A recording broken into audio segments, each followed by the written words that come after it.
Evangelio contado por Mateo, capítulo 11, versículos del 20 al 24, dice así. Entonces comenzó a reconvenir a las ciudades en las cuales se había hecho muchos de sus milagros, porque no se habían arrepentido, diciendo: ay de ti, Corazín, ay de ti, Betsaida, porque si en Tiro y en Sidón se hubieran hecho los milagros que han sido hechos en vosotros, tiempo ha que se hubieran arrepentido en silicio y ceniza. Por tanto os digo que en el día del juicio será más tolerable el castigo para Tiro y para Sidón que para vosotras. Y tú, Capernaum, que eres levantada hasta el cielo, hasta el Hades serás abatida, porque si en Sodoma se hubieran hecho los milagros que han sido hechos en ti, habrían permanecido hasta el día de hoy. Por tanto os digo que en el día del juicio será más tolerable el castigo para la tierra de Sodoma que para ti. Muy bien, vamos a orar y vamos a pedirle en esta mañana al Señor que Él nos dé oídos para oír su palabra y que podamos, que esta palabra sea transformando todo nuestro ser. Padre, en esta mañana estamos delante de ti como un solo cuerpo, como un solo hombre, como tu iglesia. Yo te doy gracias porque a través de tu Hijo Jesucristo no hay ninguna barrera, no hay nada que nos impida estar delante de ti, Señor. Gracias te damos en esta mañana por tu palabra, por tu verdad, por tu amor. Gracias te damos porque tú eres quien nos sostiene, tú eres quien nos sustenta y tú eres quien nos anima, Señor. Padre, yo quiero pedirte que nos des oído para oír tu palabra, Señor. Que hoy no haya ningún obstáculo que nos impida escuchar tu voz, Señor.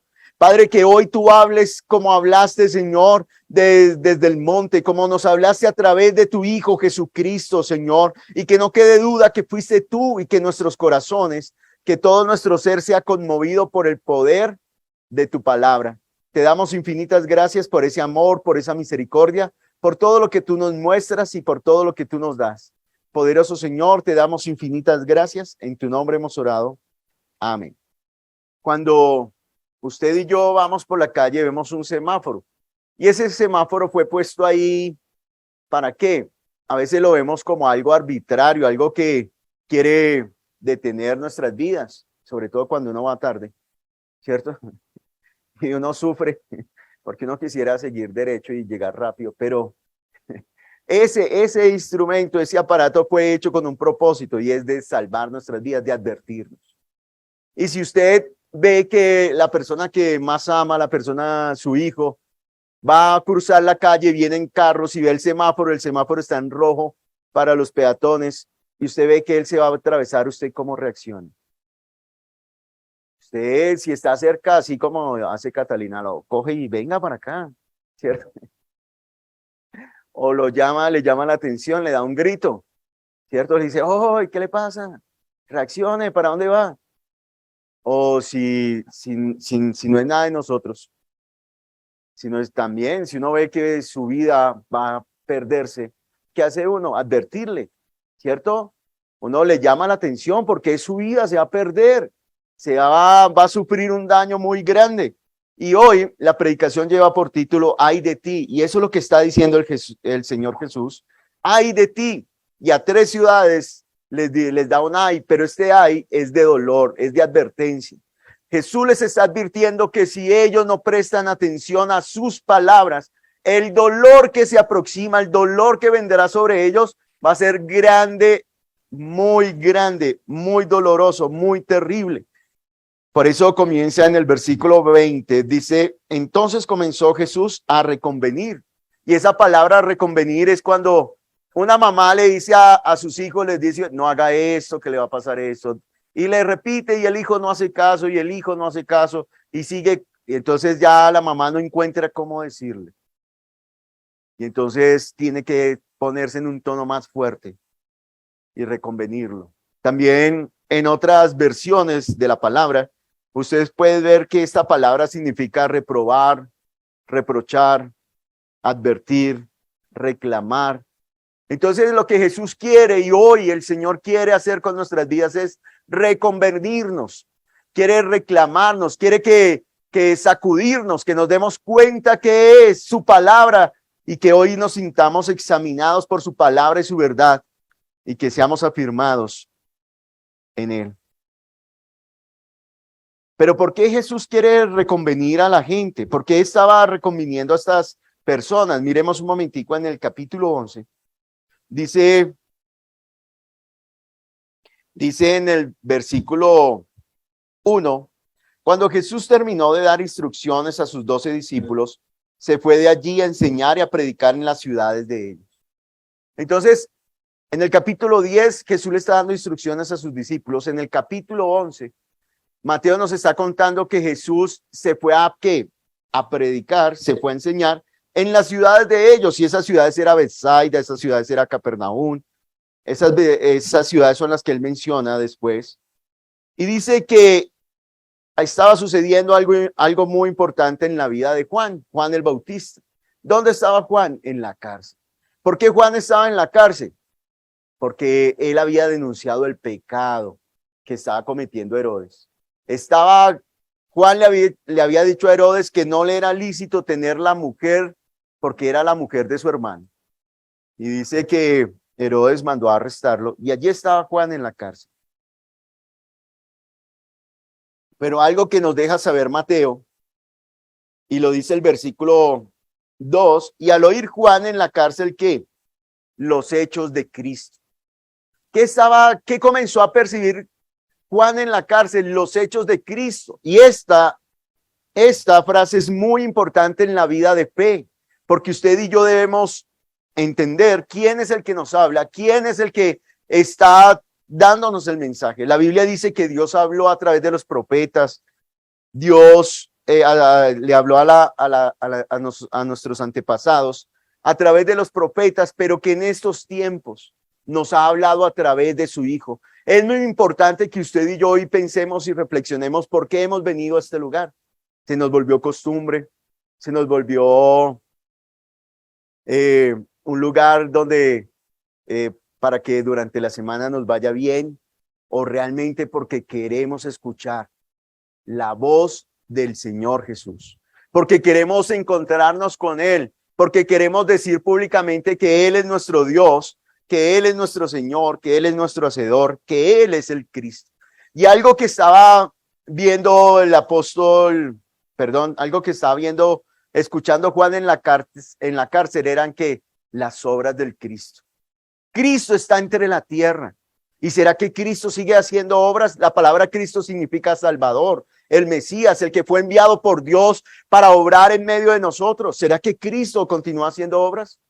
Claro que sí. Y usted y yo somos testigos. ¿Usted quiere ver una obra de Cristo? Mira a la persona que tiene al lado. Mira a la persona que tiene al frente también. Que tiene entre. Es una obra de Cristo. Si así no fuera, ¿por qué estaría aquí? Hace 8 días sí, porque teníamos la fiesta y teníamos lechona y premios y juegos, ¿cierto? Pero hoy no hay. Pero ¿por qué está aquí? Porque su palabra, la palabra de Jesús nos ha transformado, ha cambiado nuestra mente, ha cambiado nuestro ser, nos ha dado vida. Por eso estamos aquí, porque es Cristo.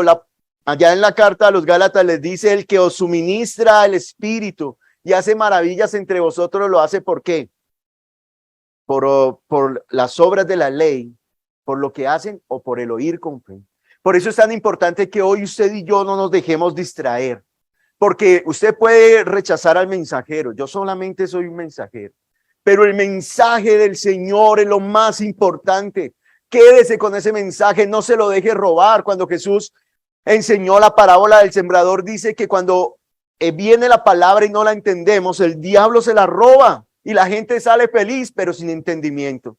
Hoy no nos dejemos robar la palabra del Señor. Guárdela, atesórela. Son las palabras del Padre que nos la dio a través de su Hijo Jesucristo. Por esas palabras es que nosotros vivimos. Nosotros no estamos haciendo seguidores de hombres, sino que estamos edificando la casa donde el Dios eterno quiere, anhela y desea vivir. Usted es la casa donde el Padre desea habitar, morar.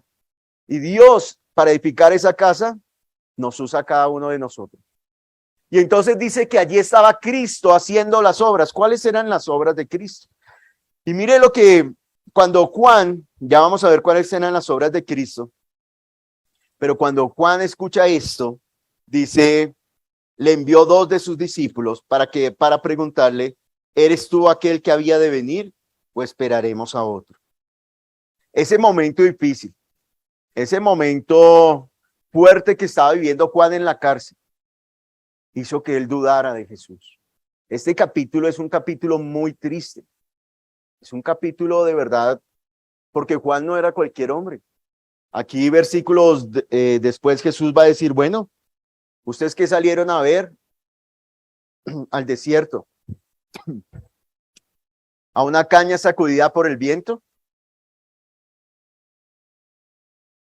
a un hombre vestido con ropas elegantes. No, si quieren ver un hombre vestido con ropas finas, vayan a los palacios. Salieron a ver a un profeta, y más que un profeta. Y dice Jesús que de todos los hombres que habían nacido, él era el más grande. ¿Quién? Juan el Bautista, era el más grande. De todos los nacidos de mujer, era el más grande. Lo dijo Jesús. Pero Juan, en medio de la cárcel, en medio de su dificultad, mandó a preguntar con dos de sus discípulos. ¿Qué le mandó a preguntar a Jesús? ¿Eres tú el que había de venir? Pues esperamos a otro. Juan, después de haber declarado, él es el Cordero de Dios que quita el pecado del mundo. Después de Juan haber dicho, yo no soy capaz de desatar las sandalias de sus pies. Después de haber dicho, yo solamente soy un mensajero, yo soy alguien que grita en el desierto, pero el poderoso es el que viene detrás de mí, y señaló a Jesús. Él es el Hijo de Dios. Él es el Cordero de Dios que quita el pecado. Él es. Ahora estaba mandando a preguntarle a Jesús, Jesús, ¿tú eres o no eres? ¿Por qué? Porque Juan esperaba que se cumpliera la profecía que cuando viniera el Señor trajera espada. Porque la predicación de Juan en los primeros capítulos nos muestra que, ¿cuál era la predicación de Juan? Arrepiéntanse, porque el hacha está puesta a la raíz de todo árbol. Y Juan esperaba que viniera el Cristo, que viniera el Mesías, que viniera Jesús con una espada desenvainada, y a todo el que no prestara atención, le cortaba la cabeza, le hacía caer rayos del cielo, destruirlo. Pero cuando él ve que Dios, que el Señor Jesús no hace esto, cuando ve que él está en la cárcel no por hacer lo malo, sino por denunciar el pecado, cuando él se da cuenta de esto y ve que Jesús no va a la cárcel a decirle, bueno, vamos a armemos un plan y sacamos a Juan, lo liberamos de la cárcel, derrotamos a Herodes y conquistamos el mundo. Cuando él ve que no sucede esto, comienza a preguntarse, ¿eres tú? ¿Eres tú? Y tal vez usted y yo estamos pasando por momentos difíciles y podemos preguntarle, Señor, ¿eres tú? ¿Eres tú o esperamos a otro? ¿Esperamos a otro? Y algo que quiere el Señor hoy reconvenirnos es que no debemos esperar a otro. Jesús es, si no hay otro. No podemos esperar a otro porque no hay. Lo que sucede es que a veces queremos crear un Dios a nuestra manera. Crear un Dios que satisfaga todos nuestros deseos, todos nuestros caprichos, que si yo le digo, Señor, estoy aburrido del sol, que salga, que llueva. Señor, es que yo quiero eso, Señor, yo quiero eso otro. Y como Dios no nos responde de acuerdo a nuestro corazón, pues decimos, no, Dios no nos sirve. Este no es el Dios verdadero. Y por eso muchas personas deciden abandonar la fe. Pero hoy es el llamado de parte de Jesús para que usted no abandone la fe, sino vuelva al Señor, para que vuelva a Él, para que corra sus brazos. Miren, durante la enfermedad de mi papá, la última vez que él estaba hospitalizado, esto fue hace aproximadamente un mes. Ya la salud de mi papá se estaba deteriorando, él ya era un paciente crónico. Y yo me acuerdo esa predicación, ese domingo fue orar intensamente. El Señor Jesús nos enseñó a orar y a orar intensamente, y por la noche yo fui a cuidarlo al hospital y yo oré intensamente por mi papá. Y yo le oraba y le decía al Señor, Señor, sánalo. Y oraba para que se fuera de él toda enfermedad, porque yo anhelaba que él se recuperara. Y lloré intensamente, de verdad, y yo me acordaba de la predicación, y si yo predico, pues tengo que vivir lo que predico. Y lloré intensamente y no pasó nada. Y yo, bueno, entonces, Señor, recoge a tu siervo, recoge a tu hijo, Señor, no lo dejes sufrir más. Y yo dije, pues si no lo sana, pues que se lo lleve y no sufra. Esa era la otra opción, pero tampoco sucedió. Y entonces yo decía, Señor, ¿y ahora qué hago? Señor, estoy mal. ¿Qué pasa? Mi oración no llega al cielo. ¿Qué me está pasando? O sea, ¿dónde está mi fe? ¿Dónde está lo que yo creo, lo que he predicado? Y en una mañana orando y pidiéndole al Señor, Él me guió a leer el libro de Job. Y en Job aprendí varias cosas. Número uno, que Dios es Dios. Y que todo lo que Él hace está bien. Todo. Que Él no va, que mi oración no es una orden y que cuando yo oro, Dios dice, ay, está orando. ¿Ahora qué me va a pedir? No. Sino que cuando yo oro es para entender y comprender que es su voluntad, que Él es el Señor. Porque a veces oramos dándole órdenes a Dios. Pero cuando de verdad nos acercamos a Él, nosotros vamos en humildad diciendo, Señor, lo que tú quieras hacer está bien. Esa es tu voluntad. Y entonces, en el libro de Job entendí que mi corazón tenía que ser tratado y que debía verlo en todo su esplendor y en toda su gloria. Y por eso, muchos se han sorprendido que yo esté aquí hoy, pero es que el Señor es mi sustento. Y porque mi papá creyó en Jesús y cada vez que él hablaba, él siempre hablaba de Dios. Y yo sé que él confía en el Señor y está ya en el reino de los cielos, él ya está descansando. Él ya se nos adelantó. Él ya terminó su carrera de fe y está allí. Ahora nuestra tarea y nuestro trabajo es escuchar hoy al Señor que nos dice, no dude de la fe, no dude del Señor, no espere a otro, no hay otro Señor, no hay otro Dios, no hay otros Dios como el Dios que se revela a través de su palabra. Miremos, acompáñame un momento a Hechos, capítulo 10, versículo 38. Como Dios ungió con el Espíritu Santo y con poder a Jesús de Nazaret, que dice que Jesús fue ungido con el Espíritu Santo. Él fue engendrado por el Espíritu de Dios. Él vino a esta tierra. Pero cuando estuvo en esta tierra, ¿qué hizo?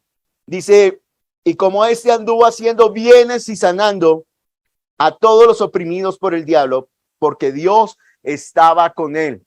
¿Quién es Jesús? El ungido por Dios, el prometido desde la eternidad, aquel que nos libraría del yugo, aquel que nos dio la libertad, pero no para esclavizarnos, sino para que le sirviéramos con todo gozo. Y ese es el que está hablando hoy. Y eso es algo que usted y yo debemos tener bien claro. ¿Quién es Jesús? ¿Quién es el que nos habla? ¿Y de quién es el mensaje? Y mire lo que dice, volvamos otra vez a Mateo capítulo 11. ¿Cuáles son las obras del Cristo? ¿Cuáles son las obras? Y que hoy esa obra sea hecha por Él. Miren la confianza del Señor. Nuestra fe no está en los hombres. Si yo oro por usted, no es la única manera en que Dios puede obrar. Dios obra y Dios nos ha invitado a tener una relación estrecha y cercana con Él. Dice, miren cuáles son las obras de Cristo. Cuando los dos discípulos de Juan llegan a Jesús y le dicen, venga Jesús, ¿es usted o esperamos a otro? Jesús les responde lo siguiente. Dice, versículo 4, respondiendo Jesús les dijo, id y haced saber a Juan las cosas que oís y veis. Quiere decir que las obras que hace Cristo, ¿cómo son? Obras que se ven, obras que se escuchan. Por eso es tan importante oír la palabra de Dios, porque lo que escuchamos de Dios se hace visible. ¿Se hace visible en dónde? En nuestro cuerpo, en nuestro ser. Se hace visible en nosotros. Porque nuestra fe no es ciega. Porque Jesús no es un discurso. Por eso Jesús dijo, y esta es la vida eterna, que te conozcan a ti, al único Dios verdadero, y a tu Hijo, a quien has enviado. Y miren cuáles son las obras de Cristo. Los ciegos, versículo 5, los ciegos ven, los cojos andan, los leprosos son limpiados, los sordos oyen, los muertos son resucitados, y a los pobres es anunciado el evangelio. ¿Cuáles son las obras que está haciendo Cristo? Abriendo los ojos, destapando los oídos, haciendo que las personas que están cojas caminen bien, que los que están inmundos sean limpiados. Esa es la obra que Jesús está haciendo. Cuando Jesús le habla a sus discípulos, les dice, ustedes están limpios por las palabras que yo les he hablado. Cuando usted y yo nos acercamos a Jesús, sus palabras nos limpian, nos restauran, nos transforman, nos levantan. Y Jesús continúa haciendo esas obras. Y si hoy usted tiene los ojos cerrados, si hoy usted está ciego y no puede ver la vida de fe, usted no puede ver que la vida de fe no es religión, sino que es una vida sobrenatural, una vida espiritual. Hoy sus ojos deben ser abiertos. Si usted no puede escuchar la palabra de Dios, hoy sus oídos deben ser destapados. Y si usted está muerto por sus delitos y pecados, hoy es el día de resurrección. Hoy es el día, si usted usted dice, no, yo no he podido vencer este pecado, yo no he podido vencer esta situación, yo no he podido, pues hoy es el día en que el Señor le dé la libertad. Hoy, porque Cristo resucitó de entre los muertos como fue profetizado, que el Señor no dejaría que su santo viera corrupción. Jesús se levantó y dice que ahora está sentado en el trono y desde allí gobierna. El Señor, es que nosotros no podemos caer en la idea de que Jesús es un Dios solamente de palabrería, que es un Dios solamente de un discurso. No, Dios es arriba en el cielo y Dios es arriba y es aquí abajo en la tierra. Dios gobierna y Él es todopoderoso y no debemos conformarnos a este siglo, sino nuestra mente tiene que ser renovada. No se acostumbre, no, es que eso pasa porque tiene que pasar y sí. No. La Biblia, lo que usted y yo debemos tratar siempre de vivir es de acuerdo a lo que nos dice la palabra del Señor.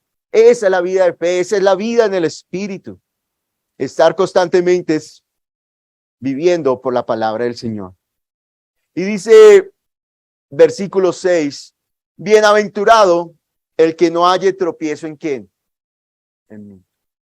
¿Qué es lo que dice Jesús? Que ¿quién recibe la bendición? Quien no tropieza con Jesús. Pero lo contrario sería, ¿qué es lo contrario a bendición? ¿Quién es el que es maldito? El que haya tropiezo, el que duda de Jesús. Por eso Jesús está reconviniendo a las personas. Aquí está reconviniendo ¿a quién? A los discípulos de Juan. Está reconviniendo ¿a quién? Está reconviniendo a Juan, porque le dice, vaya, dígale a Juan lo que están viendo y oyendo. Y dígale que bienaventurado, que bendito es el que no espera, el que no haya tropiezo en mí. ¿Qué le está diciendo a Juan? Juan, no dude, porque el que duda de que Jesús es el Cristo, no va a recibir la bendición del Padre. No la va a recibir. Y hoy el Señor nos está haciendo ese mismo llamado, diciéndonos que no hallemos, que no dudemos de Él. Él es Señor y Él es Rey. Él es el Señor. No dudemos de Él. Y dice aquí en el versículo 20, dice, entonces comenzó Jesús a reconvenir a las ciudades en las cuales había hecho muchos de sus milagros. ¿Qué había hecho Jesús en aquellas ciudades?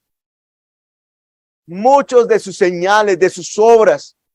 Jesús se había manifestado su poder. Estas no eran unas ciudades que aparecieron de repente, no. Miren, aquí menciona 3 ciudades que son Corazín, Betsaida y Capernaum. Sus discípulos, esa era la región donde Jesús desarrolló su ministerio, Betsaida. Allí Jesús manifestó su poder, manifestó sus señales, multiplicó los panes. Allí Jesús de Capernaum eran 3 de sus discípulos. Allí Jesús hizo sus grandes maravillas, resucitó muertos, limpió leprosos.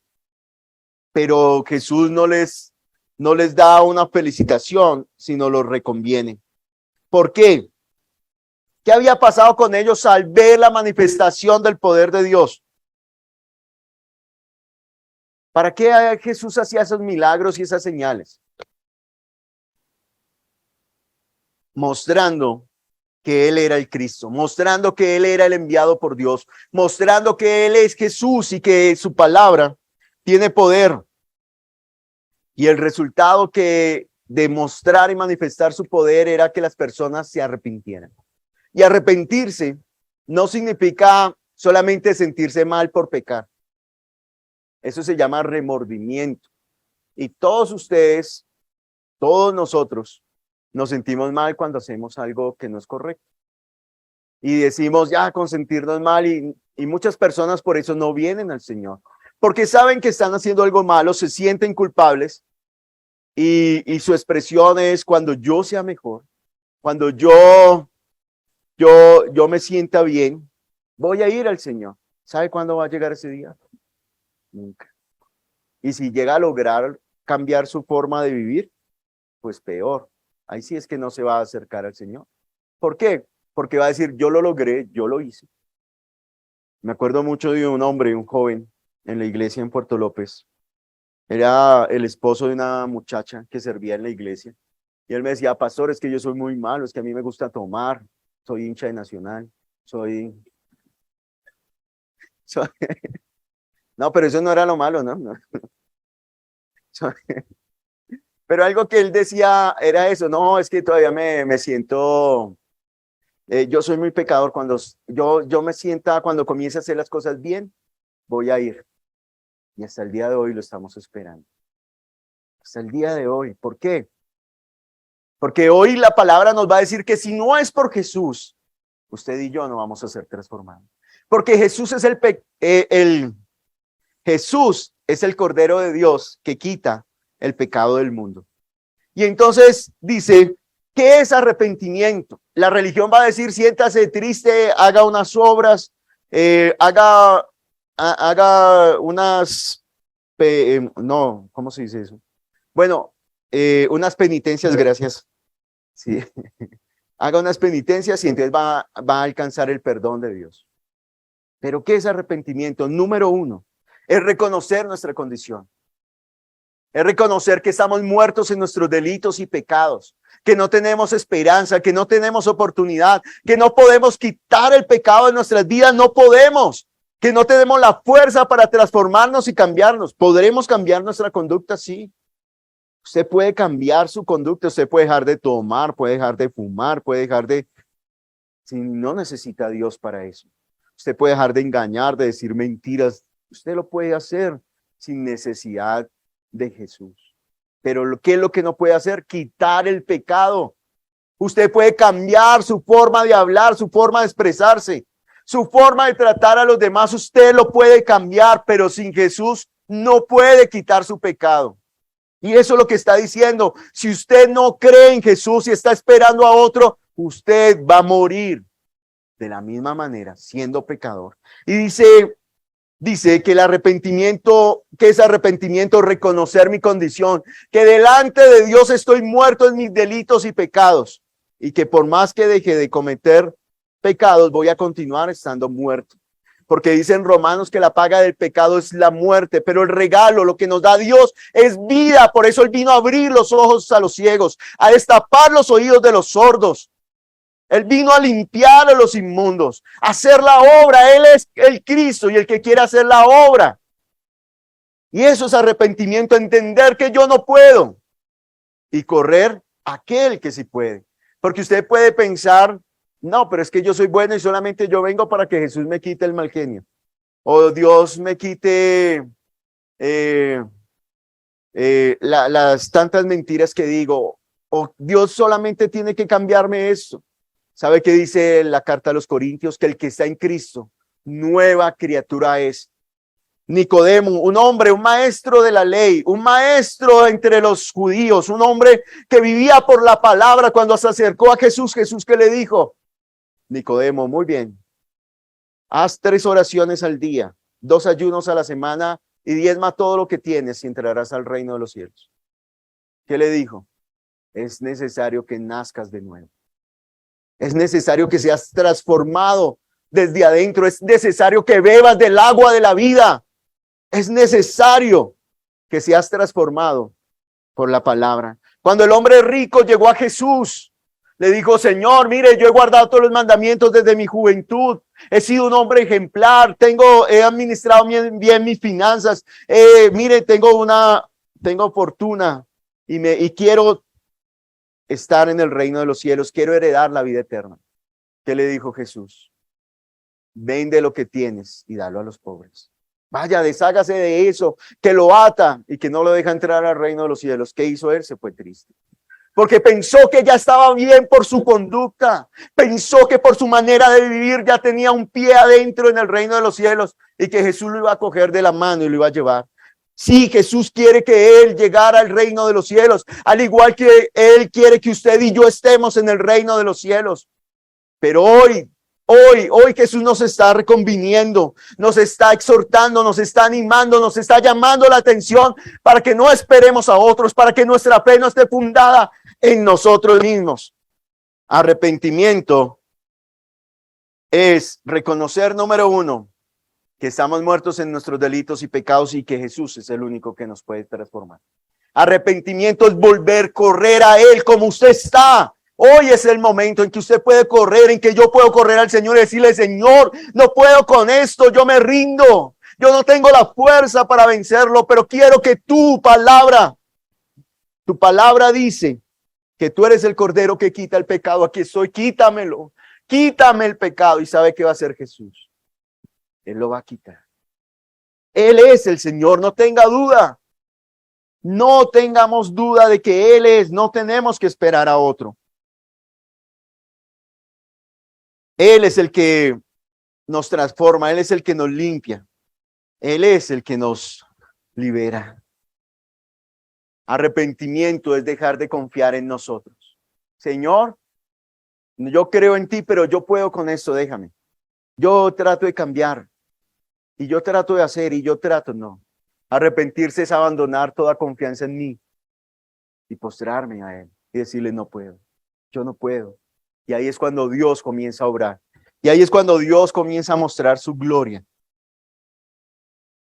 ¿Y sabe por qué Jesús reconviene a estas ciudades y en esta mañana nos está reconviniendo? Porque Él había manifestado las señales, los prodigios, había hecho grandes obras en medio. Pero ellos no querían volver al Señor. Ellos querían que el Señor continuara sanando, abriendo los ojos, destapando los oídos, abriendo puertas de empleo, llenando la alacena de alimento, sustentando. Pero no querían al Señor. No querían ver a Jesús como Señor. No querían decirle, tú me gobiernas, yo soy tuyo. Querían solamente lo que Jesús daba, pero no lo querían a Él. Por eso Jesús les dice, no se engañen. Si ustedes no se vuelven a mí, ¡ay, dolor va a venir! Porque está hablando de un juicio. Y también esta porción nos va a enseñar que hay diferentes, el juicio no va a ser igual para todos. Y ya lo vamos a ver. El juicio no va a ser igual para todos. Hay algunas personas que dicen, no, pues cuando yo esté ya viejito y pudiera, y ya cuando yo vea que me va a llegar la muerte, pues me arrepiento y me voy para el cielo. Mientras tanto yo vivo mi vida, porque la vida es una sola y hay que disfrutar. Y en el caso de mi papá ya no sé, pero físicamente él si hubiera esperado hasta el último momento para buscar al Señor, creo que no lo hubiera podido hacer, porque su mente ya no le daba, sus pensamientos su mente estaba desconectada. Hoy es el día. No espere a otro. Hoy es el día. Yo sé que el Señor se ha manifestado en su vida. Yo sé y estoy seguro que Dios ha mostrado su poder, ha manifestado y ha dicho, yo soy Dios. Y ha metido su mano y lo ha transformado y lo ha cambiado. Yo sé que el Señor lo ha hecho. Pero ahora la pregunta no es lo que Dios ha hecho. Es, ¿por qué no quiere arrepentirse? Dios no cumple sus expectativas. Jesús no cumple. ¿Qué le falta a Jesús para que Él pueda ser su Señor? ¿Qué le falta a Jesús para que Él sea su Dios? ¿Qué le falta a Él? ¿Está hallando tropiezo? No, es que no me gusta esa iglesia porque ponen música del mundo. Escuchan música que no alaba a Dios. Y en otro lugar donde solamente colocan música cristiana. No. Es que allá son muy religiosos, son muy fanáticos. ¿Qué le falta? ¿Qué le falta para que reconozca que Jesús es su Señor? Por eso en este capítulo dice el Señor Jesús, ustedes son como unos niños. ¿Quién los satisface? Vino Juan el Bautista que no comía ni bebía. No quiere decir que vivía en ayuno constante, sino que su relación con la sociedad, él estaba donde en el desierto y tenía una alimentación especial y una manera de vivir. Era apartado, estaba apartado de muchos de ellos. Y la gente decía, este no es. Pero vino Jesús y dicen que era comedor y bebedor. ¿Pero por qué Jesús hacía esto? ¿Porque de verdad se embriagaba y le gustaba comer mucho? No. Para transformar la vida de las personas. Y dice que ellos ni creían en Juan, ni creían a Jesús. Entonces Jesús les dice, ¿qué quieren? ¿Quieren canciones que los motiven? No, es que atorados, es canciones que lo mueven a uno y lo emocionan. Y si colocan canciones tristes, canciones, una melodía más suave, no, porque es que esas melodías nos hacen llorar. ¿Qué es lo que quieren? Les dice Jesús. ¿Por qué no quieren venir al Señor? Y entonces les dice, ay de ti, Corazín, ay de ti, Betsaida, porque si en Tiro y en Sidón, y usted puede leer allá en Ezequiel, está dando la profecía acerca de Tiro y de Sidón. Eran unos puertos comerciales que tenían mucha riqueza, eran unas ciudades fuertes, grandes, que tenían mucho poder. Y como tenían poder, pues su vida era pecaminosa y además se aprovechaban de las otras personas. Y entonces, y querían oprimir al pueblo de Dios y decían, ¿quién va a poder oponerse a nosotros? Si usted lee Ezequiel capítulo 28, allí el Señor está hablando acerca del rey de Tiro y dice, por cuando tienes corazón de Dios y no de hombre, por cuanto tu orgullo ha subido tan alto, yo te derribaré. Y allí comienza el profeta a hablar del rey de Tiro, pero después comienza a describir que esa misma actitud que tenía el rey de Tiro, después termina hablando de Satanás, cómo fue cortado del cielo.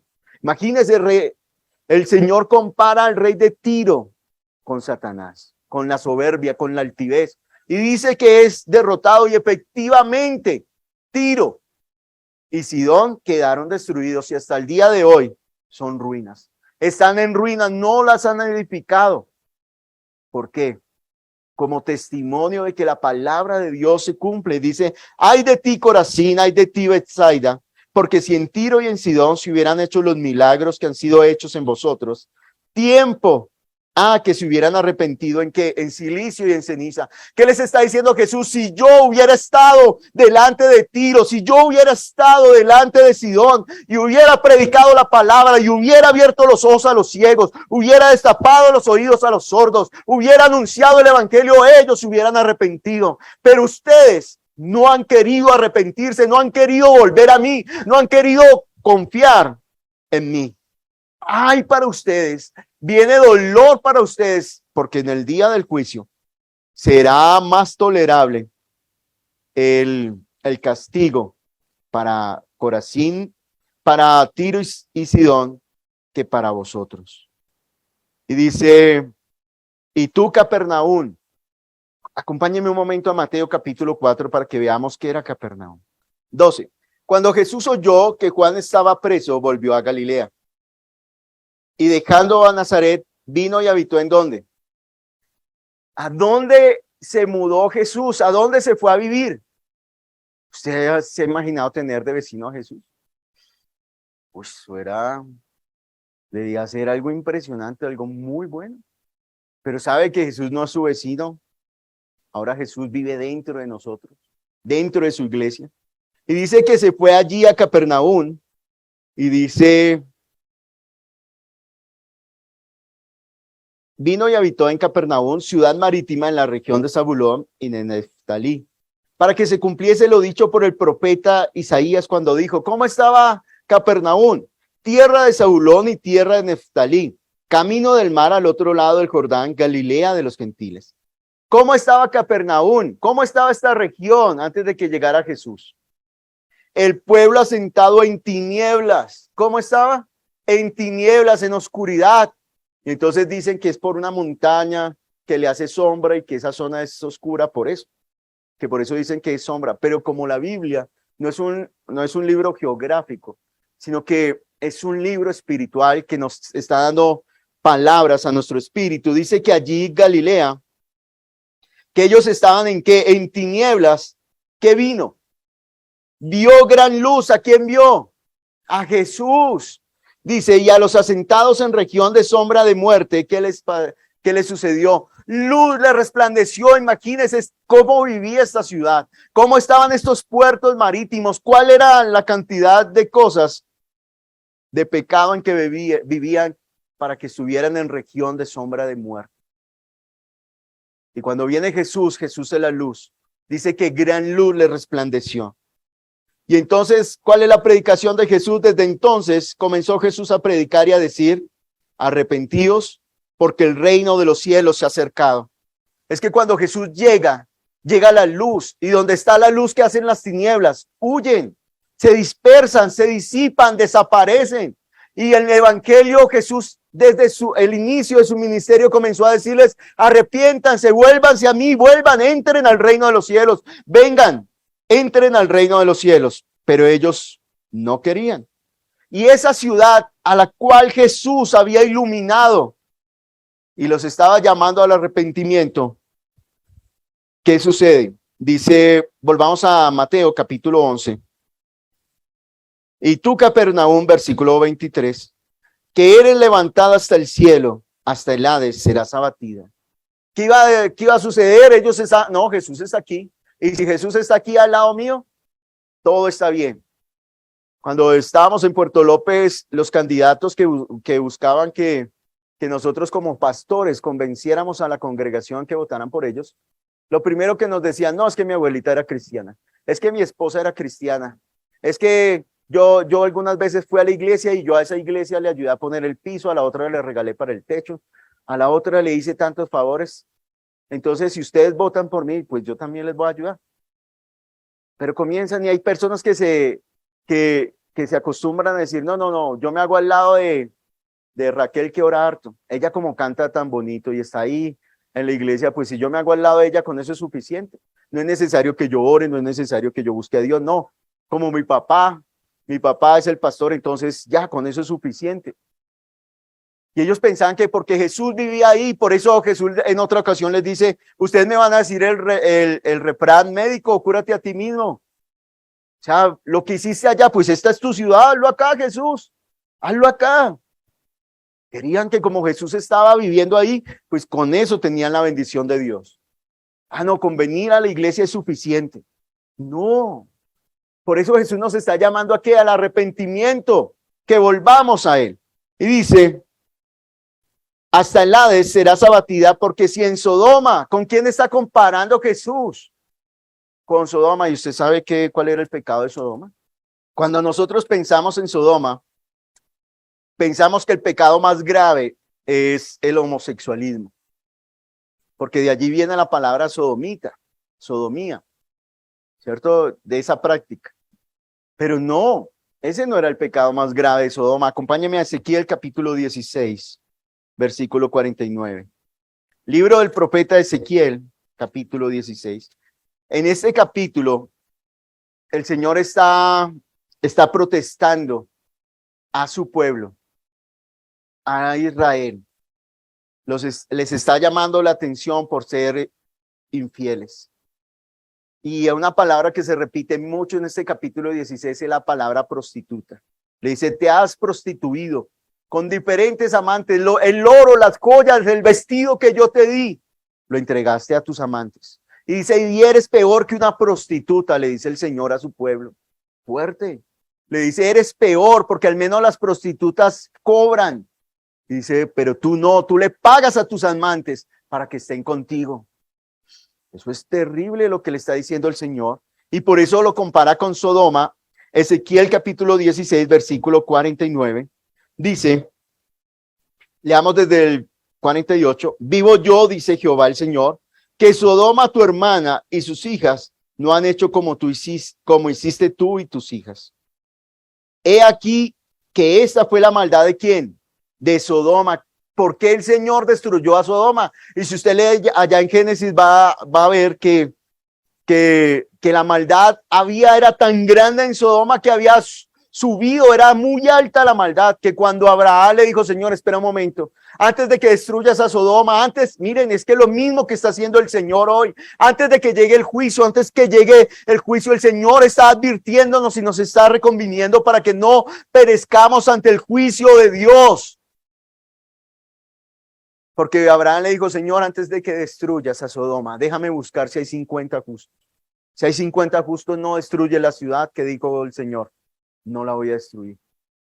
¿Usted se imagina esa angustia de Abraham buscando 50 justos en una ciudad? Y los encontró. Dice que buscó hasta 10 y dijo, no, Señor, perdóname, no encontré ninguno. Abraham se dio cuenta que el juicio de Dios venía. ¿Cuántos justos habían en Sodoma? Pedro dice que había solo uno, y era su sobrino, era el sobrino de Abraham, Lot, que afligía su alma y se escandalizaba con todo lo que sucedía allí en esta ciudad. Por eso el Señor lo saca y le dice, salga antes de que caiga el juicio. Y eso es lo que el Señor quiere. Hoy vuelva al Señor, vuelva antes, vuelva al Señor antes de que venga el juicio eterno. No quiere decir que sí, que va a comenzar a irle mal en los negocios, que se va a separar, que sus hijos se van a portar rebeldes, no. Pero hay algo más grande. El Señor no quiere que se pierda, no quiere que usted salga de este lugar sin la vida que Él ofrece. Y dice, volvamos aquí a Ezequiel, leamos, dice, he aquí, esta fue la maldad de Sodoma, tu hermana. ¿Cuál era? Soberbia, saciedad de pan, glotonería, o sea, tenían tanto y pensaban solamente que en la comida, en satisfacer sus deseos. Dice en el Nuevo Testamento, dice que ahora el Dios es su vientre, solo están para satisfacer los deseos, sus ganas, sus apetitos. Y dice aquí, la soberbia, saciedad de pan y abundancia ¿de qué? ¿Usted le parece familiar esa abundancia de ociosidad hoy en día? Se puede ver a un bebé peleando por esto. Puede pegarle a los papás, a los hermanos, a la mamá, a todos, adultos, jóvenes, que se intranquilizan y comienzan a decir, no sé qué hacer, estoy aburrido. Esa es la frase de la mayoría de jóvenes hoy en día. Estoy aburrido, no sé qué hacer. Ay, présteme el celular para desaburrirme. Sí, es verdad. ¿Será que con el celular y usted les quita el celular y se les cambia el temperamento? Se enojan, se alteran, se irritan. Exceso, ociosidad, tienen tanto tiempo y ¿en qué lo están haciendo? ¿En qué lo están usando? En nada. Y dice que esa era la maldad. Dice, tuvieron exceso, abundancia de ociosidad, tuvieron ellas y sus hijas, y no fortaleció la mano del afligido y del menesteroso. ¿Qué eran? Eran indiferentes con los pobres y con los necesitados. Ese era el pecado de Sodoma. Por eso cuando llegan los ángeles allí a la casa de Lot y entran, ¿qué hicieron ellos? No, venga Lot, ¿usted por qué va a aceptar aquí unos extranjeros? Está pasando, usted no pertenece a nosotros y va a incumplir las reglas. No, ahora vamos a mostrar quiénes son los que mandan. Y por eso manifiestan sus deseos, que querían abusar de ellos, mostrando que ellos eran los que gobernaban y que tenían que hacer lo que ellos decían. Y miren, en el libro del profeta Isaías dice que el pecado de Sodoma era tan grande que no les importaba, se les notaba en los ojos y andaban. Y no les importaba que la gente se diera cuenta de su pecado.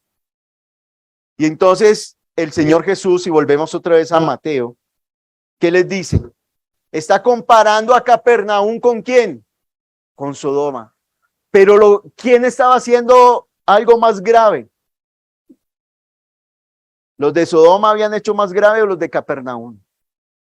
Los de Capernaum habían hecho algo más grave. ¿Qué estaban haciendo? Ignorando al que les estaba hablando. No se estaban volviendo al Señor.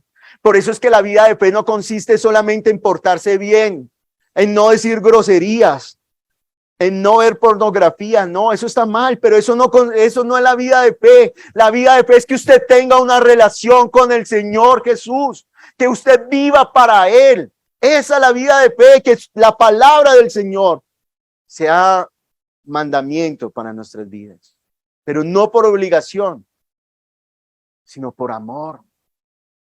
Y miren lo que dice Jesús: por tanto os digo que en el día del juicio será más tolerable el castigo para la tierra de Sodoma que para ti. O sea, Sodoma va a ser castigada. Sodoma dejó de existir y está en sus ruinas. Pero en el día del juicio va a llegar. Para Sodoma ya tiene su castigo. Pero ¿para quién va a ser un castigo más grande? ¿Para quién? Para aquel que ignora las palabras del Señor. Para aquel que decide enfrentar el juicio de Dios con sus propias obras. El hacerse puro y santo delante de Dios y decirle: Señor, aquí estoy. Señor, la religión nos enseña: usted crea en Jesús, pero también crea en esto y crea en esto, y Jesús le ayuda a esto, y póngale otro Dios y colóquele el Dios que quiera. A veces nosotros levantamos Dios. ¿Qué es lo que quiere el Señor en esta mañana enseñarnos? Número uno, que nos acudamos. Que cuando escuchamos el mensaje, a veces miramos al mensajero y despreciamos el mensaje. Y es triste ver cómo algunas personas van de congregación en congregación buscando dónde encuentran a alguien, un mensajero que les agrade. Es triste. Es triste ver, no, voy a ver si me gusta cómo predica, me quedo ahí. De verdad está colocando su mirada en el Señor. ¿Qué es lo que quiere el Señor? Que dejemos de confiar en nosotros y corramos a Él. Que en esta mañana usted no salga como entró. Que en esta mañana usted permita que la obra de Cristo se haga en usted, en su familia, en su casa, en sus hijos. Que Él vea, porque Cristo sigue obrando y esas obras se evidencian en usted, en mí y en todos los que le abren la puerta. ¿Qué quiere Cristo? Que deje de ignorarlo. Porque el problema no es de Él. Hace unas semanas yo venía de dejar a mi hijo en el colegio y venía reflexionando acerca del pecado y acerca de lo que dice Job del pecado. Y es que el problema del pecado no es de Dios. Dios es Dios y está por encima de todo. Si usted peca, ¿en qué le afecta a Dios? ¿Usted ha pensado eso?